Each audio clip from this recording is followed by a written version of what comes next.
people that didn't practice today were Sammy and Kalichi. Everybody else practiced. Look forward to the challenge of playing the Bills. We know they're a good football team, and so our guys have had a good week of practice and prepared hard. So expecting a heck of a game. So with that, time's yours. Go first to Aaron Ladd. Go ahead, Aaron. Coach EB told us yesterday that he's had conversations with Clyde about just getting a little bit better each day. I'm curious if you've had conversations with him as well with a signing coming in. Yeah, we talk all the time. And he's doing that. I mean, he's working his tail off every day to just take another step forward. He's had a tremendous year up to this point, and we'll keep getting better, which is a great thing. Go next to Steve Walls. Go ahead, Steve. Hey, Andy. Tyron said after the game against the Raiders that he hasn't felt this motivated in a long time, and that the team will use this week as motivation. I'm curious. I know you said practice went well, but were you able to gauge guys' attitudes this week?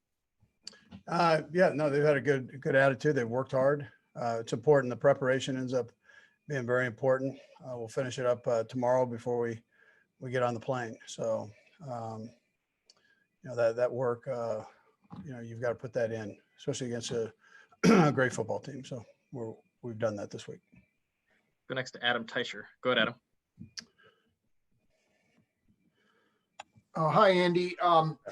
Hey, Eric Bieniemy deferred questions about Le'Veon Bell to you, and I understand he's not playing on Monday, and I understand that you're trying to win a game. You're just trying to beat the Bills right now, but I wonder if you could look ahead a little bit and talk about what you see from Bell, what kind of role you maybe see from him, and how he fits in with Clyde in that spot. Yeah, so Adam, I haven't gone there. I mean, we've been focusing in on this. He hasn't. He's got to go through all the protocols and that. So nothing's official yet. When it becomes official, then we'll talk. But listen, he's been a heck of a player. I wouldn't expect anything different here. Go next to Nate Taylor. Go ahead, Nate. Hey, Andy, I know you care a ton about the offensive line play, considering it's the foundation of the offense. I'm just wondering what you're hoping to see on Monday after the first loss of the season, given your experience in the past. Yeah, listen, I want the guys to just come out and play, be themselves, let the personalities show and play. I mean, that's I expect the coaches and the players to do the same thing. So that's how we roll. We've always done that here, and don't plan on changing that. I think we've got three more hands up. We'll go Harold, Matt, and then Darren. Go ahead, Harold. Hey, Andy, Buffalo's usually a pretty tough place to play, but without fans, do you kind of get a feeling for the team when you play on these road games? I know you've only been on like 2 so far, but do you get a feeling that you can feel the difference without fans in the stadium and how it helps you out on a road game? Well, I mean, with the snap count, that part of it obviously it helps. You don't have to use a silent count. You can use your snap count. Other than that, I mean, it's 2 good teams playing each other, and we've had that on the road so far. So it's, they get after each other just like they do if they're fans there. But obviously, it's not as loud for the visiting team. Yeah. Matt Derrick. Go ahead, Matt. Hey, Coach, you've seen defenses more and more, playing you with some of these more nickel and dime coverages and dropping a lot of guys back. Is that something that you have to spend more and more time with in practice to prepare for it as you continue to see it more and more? I've seen that over the years, and that's what teams have been doing. I mean, it's no different than the past that way, man. I mean, the guys, that's how defenses play us. So, and it's pretty standard in this league, unless you're a double tight downhill team, So you're going to see normally, nickel and then dime on third down. Let's go last to Darren Smith. Go ahead, Darren. Good afternoon, Coach. Couple questions for you. I know Steve Spagnuolo yesterday said that this has been the best week of practicing in 1.5 years here with the Chiefs. I'm wondering how could that include the Super Bowl and your thoughts on that, and like what did they actually do this week that would make him say something like that? And then secondly, when you look at Buffalo, obviously with Josh Allen, their cornerback that they signed to a massive deal at the start of the season, what improvements have you seen from them on film? That that writers and reporters are saying that they're ready to take that next step and challenge you all for the conference crown? Yeah, so he's playing tremendous football.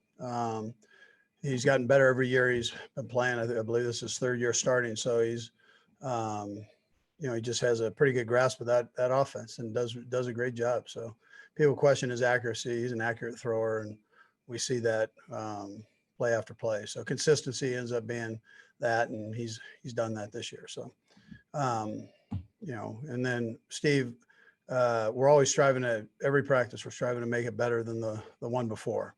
And so I'm sure that's what he's talking about. It's important that that you practice well and that you carry it over to the game. I mean, that ends up being the most important thing there. Fags mentioned earlier this week that you guys have had just a really good week of practice. I'm sure against the Raiders, collectively, there's some plays you guys would like back, but what was the vibe like in practice this week, getting ready for the Bills, trying to get back on track defensively? One of the main things, especially for our defensive line, just locking it in, just being focused on just attacks, man, just little things, just a lot of technique work, just emphasis on having more emphasis on the little details. Go next to Pete Sweeney. Go ahead, Pete. Hey, Derrick, it's been a while since we've gotten to speak with you. So I was just curious, going into what is year 3, what are your goals for yourself this year? I know that you usually set up some pretty lofty goals for yourself.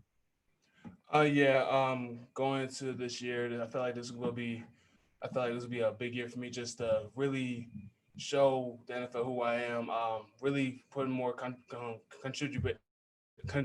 I can't talk right now. I'm just really trying to help out the D-line as well, because how I see it, we got 2 primetime guys from Frank and Chris who are tremendous athletes, and me trying to do my part as the big man in the middle, try to lock everything down, just make sure we're just a sound unit. Go next to Matt Derrick. Go ahead, Matt. Hey, Derrick. You're one of the more reliable guys in the community when it comes to doing a lot of events with the team and just also on your own, both here in KC and back home. I'm just curious, over the last few months with COVID and everything restricting things, how's that been for you? I mean, how have you still found ways to do what I know you like to do out there? I mean, yeah, it's a little bit challenging now because it's hard for us right now, just being in person, trying to help out in the community. You gotta be kind of proactive, trying to create different type of ways of just trying to help out. A lot of things like, for instance, leading up, I'm doing a little thing involving Halloween because this year Halloween is practically canceled. So I'm trying to do this little event in back home for the Boys and Girls Club, and as well as here in KC. Just having like the little kids getting bags of candy, so they have the whole Halloween experience in a safe environment. That way, they don't have to be around in the elements. Go next to Matt McMullen. Go ahead, Matt. To follow up on some of your community stuff, Derrick, you helped pay for over 100 dogs to get adopted from the KC Pet Project last year. You've been doing that this season as well. Can you tell us a bit about that? It's kind of to the point, like whenever we win, I'll cover the fees for a dog that they have in their shelter, which is really cool for me to do. Like I said previous times, it's really to help give an animal a second chance of finding a happy family, as well as helping a family who probably maybe because of certain circumstances can't really afford the adoption fees. Give them a little pat in the back, give them a little bit of help to honestly give my animal the love and support them. So a lot of times it's not even about just what type of dog actually needs something. It's just a lot of times people just need a friend, someone that they can depend on when they're just down, just keep their morale up, just make them feel better. And it kind of goes hand in hand with the animals as well as the people. Go next to Nate Taylor. Go ahead, Nate. Derrick, this may sound a bit odd, but given the way the team has really been a continuation of last year's group, when you guys have suffered losses before, you've usually responded with victories. I'm just wondering, from your perspective, what it was like this time around with this mostly same group as to how you guys react together after a loss. I mean, the league, you're bound to lose a couple games here and there. Nobody's going to be perfect in this league. One of the things that I really applaud the guys in our corner, guys in our team, if we may get a loss, but we always learn how to review from our past mistakes and correct them and keep pushing forward. Because in this league, you gotta have a short, a short mental about everything. If it happens, okay, it's over. Next play, but you gotta have that type of mentality and just create that type of atmosphere where something bad has happened, learn from it, and just keep it going. We'll go last to Karen Kornacki. Go ahead, Karen. Hey, Derrick, how are you? I'm doing fine. How are you, man? I wish I can give you a hug, man. You know how things are right now. I know. Air hug, okay? That's right. Hey, coming off a loss, does it help when you see your general manager add a guy like a Le'Veon Bell, just better the team, make a move to do something to get you guys even better than you already are overall? I realize that's offense, but you're coming off a loss. And does it just give the whole locker room a lift to see that, they're constantly trying to do what they can to help you guys be better? Oh, yes. That just means the whole team is dialed in, from the offense to the front office to the defense. It makes you feel better when you know they're adding more pieces to keep the train rolling. That means that we're all in this together, point blank. I was wondering what you've been able to do so far in your short time under Dave Tobe, some of the things that he's taught you to make you a better player and professional. One of the biggest things I've noticed so far is really making practice harder than the games, as far as like different looks that we get on the punt team, and just also the type of pressure that coach tries to put on me. And so far I think it's working pretty well. So I mean, I'm just trying to keep my nose down, take it day by day, and at the end of the day, I'm just trying to do my job. So yeah. Go next to Matt McMullen. Go ahead, Matt. Hey, Tommy. So you've been really impressive from day one. I mean, it's tough for a rookie coming in, but you've been really good. What are you most proud of so far through your short career here, and what's something you want to work on here going forward? Honestly, I haven't really been thinking much about, what good I've been doing on the field. I'm always looking for something to improve on. I mean, especially with punting and kicking, I mean, it's really hard to be absolutely perfect in everything you do. So, I mean, right now, I mean, I'm hitting the ball pretty well, but, I'm just trying to eliminate touchbacks. I've had a few too many touchbacks. So that's probably the thing that I'm working on the most right now. Let's go next to Adam Teicher. Go ahead, Adam. Hey, Tommy, I did want to ask you about killing the ball inside the 20. Coach Tobe had mentioned the other day that's one of the things you working on, and I wanted to ask you how you feel that's going.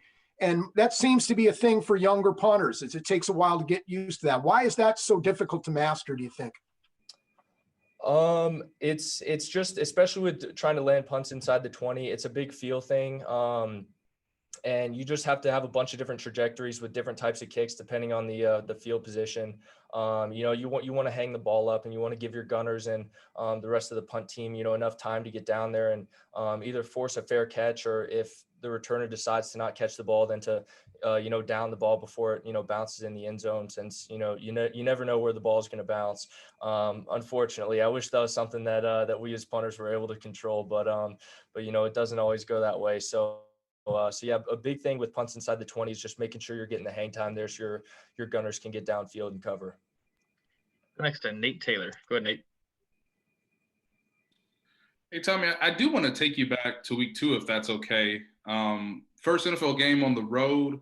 How big of a moment was it for you in overtime, considering what Harrison had to do, obviously what James has to do as a long snapper, and what you were able to accomplish in those 3 kicks? Obviously, the last one counted. How big of a moment or was that for you in your career as it is right now? Yeah, I mean, it's always a big moment when you're going out to make big time kicks. But we practice long kicks all the time in practice. It's not like long kicks are something that's not familiar to us at all. And that's something that Harrison prides himself on, is being clutch and being able to make big kicks. And that's what we prepared ourselves mentally off both on and off the field for stuff like that. So when we were going out on the field, it's just something that we just had to execute. Let's go next to Pete Sweeney. Go ahead, Pete. My other thing was when the Chiefs decided to bring you in and move on from Dustin, Harrison really challenged himself to become the leader of the unit. And I was just wondering, in your eyes, how he's done so far in that regard. Yeah, no, he's been great. He's been a great leader. He's been a great mentor. just helping me learn how to work through the NFL. If it's stuff as small as how to manage myself in the weight room, and all the way up to stuff on the field. So both him and James have been incredible leaders and mentors for me. And I can't help but contribute what success I've had so far to what they've done to help me. Looks like we've got one more hand up. We'll go last to Harold Kuntz. Go ahead, Harold. Hey, Tommy, couple parts here. One, I heard it's be difficult conditions in Buffalo, a little bit of rain there. This might be the first time. Just how do you adjust anything for the inclement weather? And then two, being a guy that's a longtime Vandy fan, I know you love fake punts. You guys been working anything in the lab with that? It'd be like, are you ready for one?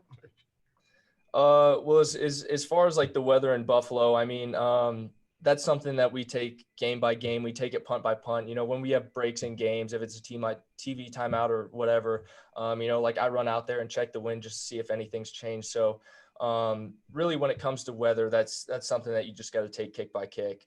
But we'll see what happens. I mean, I don't know. I love fake punts. I've done them in the past. So we'll see.